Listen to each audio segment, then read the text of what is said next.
bertanya, warahmatullahi wabarakatuh. satu, apakah masih berlaku sikap kasih sayang terhadap orang yang menzolim kita dan orang jahil, baik saudara sendiri ataupun orang lain? Dua, jika harus berlaku kasih sayang terhadap negatif people ini, bagaimana caranya sementara hati kita masih menolak? Apakah sikap seperti ini keterpaksaan dalam berlaku kasih sayang, termasuk sikap munafik? Itu Masya aja. Allah. Siap. Barakallahu fikum. Naam. Ahibati fillah. Kadangkala kita disakitin sama orang. Bagaimana bentuk kasih sayang kita kepada mereka? Rasulullah SAW pernah mengatakan, unsur akhaka zaliman au madluman. Tolonglah saudaramu dalam kondisi dia dizolimi atau dia menzolimin. Kata para sahabat, kalau orang yang dizolimin jelas kita nolong dia.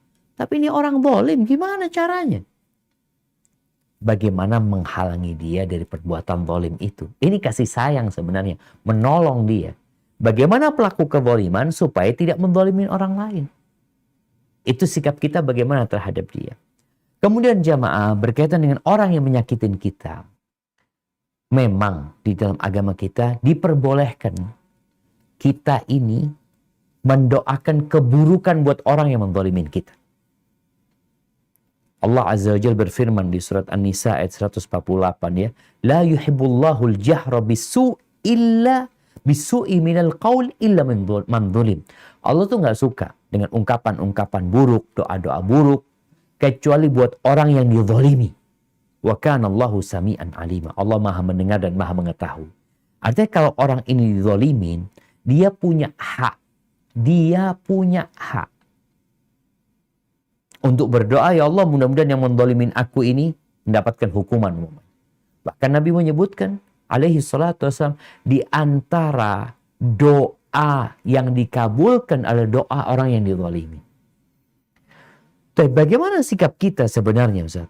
Tadi kalau bicara boleh, boleh. Faman afa wa aslaha fa ajruhu 'ala Allah.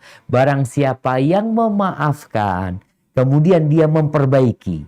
Jadi ada orang yang dizalimin, kemudian dia tidak mendoakan keburukan buat orang yang menzaliminya. Tapi sikap dia adalah memaafkan, memperbaiki hubungan tersebut. Kalau kita lihat Allah mengatakan idfa' billatihi ahsan, balaslah keburukan dengan kebaikan. Ini sikap seorang muslim. Fa idzal ladzi bainaka wa bainahu adawatun ka'annahu waliyyun hamim. Dengan sikap baikmu ini bisa jadi tuh kawan yang berbuat buruk jadi baik sama kita. Bagaimana ceritanya Umar bin Khattab yang begitu jahat ya di awal Islam, kok bisa jadi muslim yang taat, bahkan jadi tangan kanan Nabi SAW, jadi orang nomor 2 setelah Abu Bakar Siddiq radhiyallahu anhu. Jadi kita perlu melihat kondisi. Ada orang-orang yang memang nggak bisa. Kita udah usaha, ya udah tinggalin, nggak ada masalah gitu. Bukan kita memutuskan ukhuwah Islam, enggak. Yang nggak boleh itu kata Nabi SAW, la yahjurul muslim akhahu fawqa thalath. Nggak boleh kita tidak bertegur sapa dengan saudara kita lebih dari 3 hari. Tapi kalau kita anak nggak mau dekat sama fulan lagi Ustaz, soalnya sikapnya buruk, ini itu nggak apa-apa. Tapi jangan memutuskan ukhuwah. Dalam artian kalau ketemu ya assalamualaikum. Tapi kalau untuk bersahabat lagi, mungkin udah enggak lagi. Kecuali dia berubah sikapnya. Maka boleh jadi sikap kita mendoakan kebaikan buat dia supaya dia dapat hidayah. Kemudian dengan cara kita berbuat baik sama dia. Tapi kadang kala mentok ke jamaah, ya udah.